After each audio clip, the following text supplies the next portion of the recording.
We are back with another card, and it is Christmas in July, guys. I love this time of year. So excited to start getting some Christmas cards done because honestly, I haven't done any this year, which is so crazy. Life has just been so busy, and I have too many hobbies at this point. I need to take a step back from some hobbies and get some Christmas cards done because if I don't get them done now, guys, nobody's getting Christmas cards this year, I swear. So this made me feel so good. This card is going to be one that you could definitely mass produce pretty well. I wouldn't say like 25 cards because there's some ink blending, but I definitely think you could knock out like the rainbow, which would be really pretty and different for Christmas cards. Or at least knock out like if you, especially if you really wanted to get like a good amount done, you could take the same inks and ink blend those out, and that it would take even less time. So, and it came out so pretty.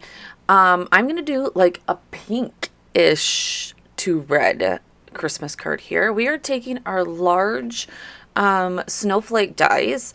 If you can also do this if you have snowflake stamps, but Brass and Bliss has this great set of snowflake dies, and what I did is die cut them out of masking paper. You can use just about any masking paper. I will link a few below for you that I use, and ones that I've gotten off of Amazon. But you could also use Post-it tape if you have the Post-it tape still that has like the Post-it stickiness on the full Post-it, because you will need it to be completely sticky. I just used two of the bigger dies here, as you can see. I am using Gina K's masking paper right this second, though, if you are wondering what this one is. I have some from Amazon.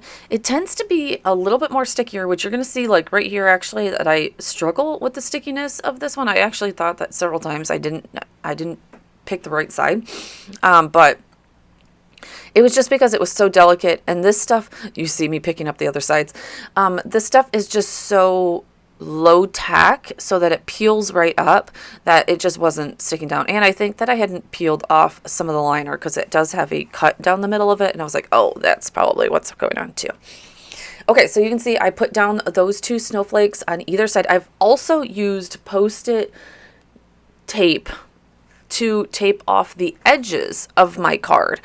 That I would change just a little bit. I would move it out for not such a thick white border. I would move it out a little bit. I was just using the edges of my paper to make straight lines. That was my idea, like so that I didn't have to like really measure it and make sure things were straight. I was just using the edges, and that Post-it tape I think is an inch. That was probably a smidgen too much. You're gonna see that I do cut it down a little bit to add pattern or colored cardstock to the back of my card, but I would still honestly like it to go down even more. So maybe like maybe like a half inch or 3/4, like a half inch to 3/4 I think was good, but I wanted to make it a significant border. So all right, so we are using our pinks. I think it's Posy. I think I still have them on my desk. Posy, Scarlet, and Crimson, I believe, is what I use. And then you're going to see, like, I really wasn't getting the deep darkness of the red at the top. And so my trick to that is to add a little bit of brown. So adding a little bit of brown to your reds really deep and darkens them up and adds a lot of depth. And that is something that I always love to do. And there we go. Now, you will have to blend back and forth several times to get this. You are just going on a white paper.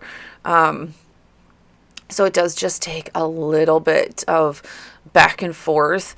I know that videos make blending look just so easy, and you're like, oh, it's not smooth. Also, don't forget that the inks will meld into each other as it sits on the paper a little bit more. So don't forget that also. But yeah, you definitely want to try and get to a smoother blue blend, and it does take a few passes back and forth of these inks. All right, here's the magic. I love it. See how it's just a smidge? Yeah, see, I'm like, oh, it's just, I wanted it just a smidgen bigger. But you know what? It actually turned out fine. All right, so taking that off. Also, don't forget to save those masks. You can use them 2 and 3 times, especially with the Gina K masking paper. It really does hold up quite well. All right, I'm going to cut off the edges. And honestly, this video is pretty much here, done. I mean, like I said, this is a nice, simple, but stunning card that you can pick. And I love the way that this one turned out. We're just going to cut down our cardstock.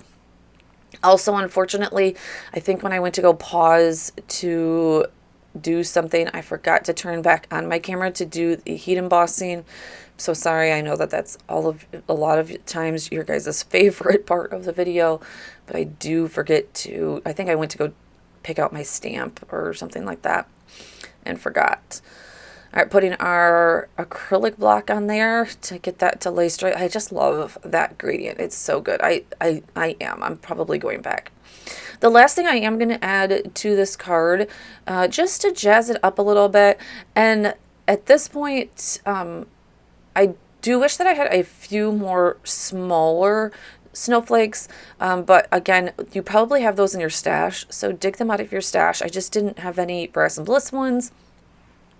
And I'm going to run that through on my silver paper, and so that I can kind of carry those snowflakes through the whole card, and kind of finish my, rule of thirds pretty much out here.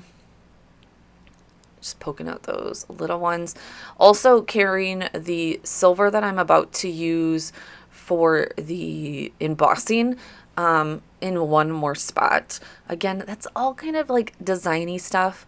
And you don't have to do this. You could have literally just put a stamp down, even a die cut of Merry Christmas, and be good with it. So, all right, guys, I'm going to push you into real time as, like I said, I forgot to do the embossing. So sorry, I must have paused my video, but I just stamped the Merry Christmas and enjoy the magic from the Magic of Christmas stamps. I love the stamp set. You've seen me use it on my last card also. A very good one here.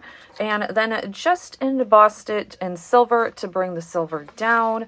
And we have a great, simple, easy card. The only thing that I would change is I probably wouldn't have went so far. I would like this to be a smidgen bigger, so watch for that to come. I probably will redo this card and go a little bit further out, but loved how the papers matched the ink. This blend turned out perfectly. Love all of that. Don't forget to put a little bit of brown in your reds to deepen them and to give them a little bit more depth. All right, guys, definitely this is a great one to mass produce and get out those Christmas cards.